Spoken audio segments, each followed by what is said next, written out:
Have you ever wondered how the massive dinosaur kill zone in the middle of America happened? We're talking about 3 countries, 14 states, and a stretch over 1,800 miles long and 1,000 miles wide. Over 1,000,000 square miles are filled with the remnants of most known dinosaur species, and they're all mixed with other land animals, fish, birds, and all sorts of sea life. The leading theory asserted by evolutionists is that an asteroid hitting the Yucatan Peninsula in Mexico, over 1,000 miles away from the heart of this disaster zone, is why millions of dinosaurs are buried in mud and ash. But that doesn't make sense, because the billions of fossils in this area were buried in multiple mud and ash layers from successive watery events. There's also vast areas of crumpled and buckled geology from land masses that were laid down wet and then folded. And this action was obviously driven by rapidly subducting plates. Evolutionists explain how oceanic plates, like the Farallon plate, slowly subducted over tens of millions of years under the North American continent uneventfully, while the millions of dinosaurs now buried in this kill zone somehow just kept living and thriving. Both secular and creation scientists agree that the Farallon plate subducted under North America, even carrying massive volcanic plateaus like the conjugate Shatsky Rise along with it, going from the west to the east. But we disagree, and with good reason, that the dinosaurs somehow just kept peacefully thriving in this area while this was happening.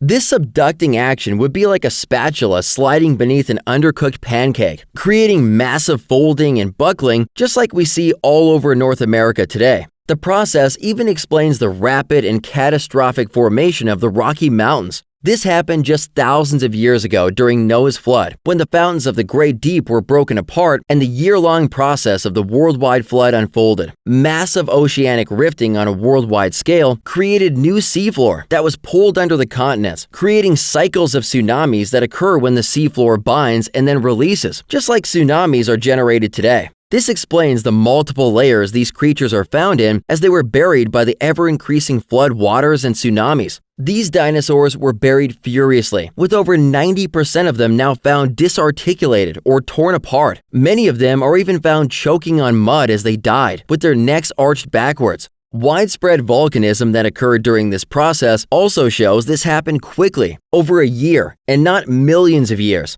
With no volcanoes in the Morrison Formation itself, where the bulk of these dead dinosaurs are found, logic demands that the huge volume of volcanic ash in the Morrison Formation to have been erupted from megavolcanoes on the west coast, lofted and carried far to the east by wind. The Morrison Formation's brushy basin member alone spans 5 states and includes over 4,000 cubic miles of volcanic material. That's enough to cover the state of New Jersey in ash 740 meters deep, and there are plain indicators that this happened rapidly, not over millions of years. How else can we explain this recently discovered massive dinosaur graveyard where 10,000 adult Maiasaura were found buried in mud without a single young mixed in with the entire herd that was buried? Every single dinosaur in the area was at least 9 feet long. It sounds like the adult dinosaurs were stampeding away from the imminent danger of raging floodwaters. Their young could not keep up and became engulfed in some lower part of the peninsula. These evidences sure point to the rapid and widespread catastrophe of the flood. But do you know what seems even more convincing? Soft tissue found in dinosaur bones. Over the last few decades, scientists have been discovering soft tissues in dinosaur bones. We're talking about over 50 peer-reviewed secular science journals that have now reported 14 bioorganic materials found in dinosaur bones.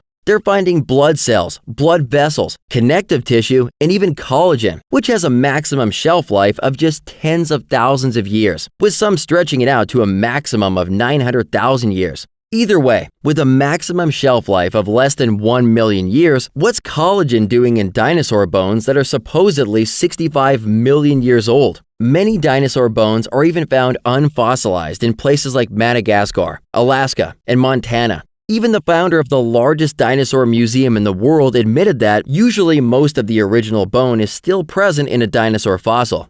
Just look at this soft, pliable dinosaur tissue. This type of bioorganic material has been found in the bones of several different dinosaur species. It sure doesn't look like a 65 million year old rock, does it? When you step back and look at all this evidence, doesn't it look like the catastrophic worldwide flood described in the Bible that happened just thousands of years ago make better sense of this evidence? Looking for answers about what the Bible teaches about creation, the fossil record, dinosaurs? Download the Genesis Apologetics app from the iTunes or Google Play stores for answers to these questions and more.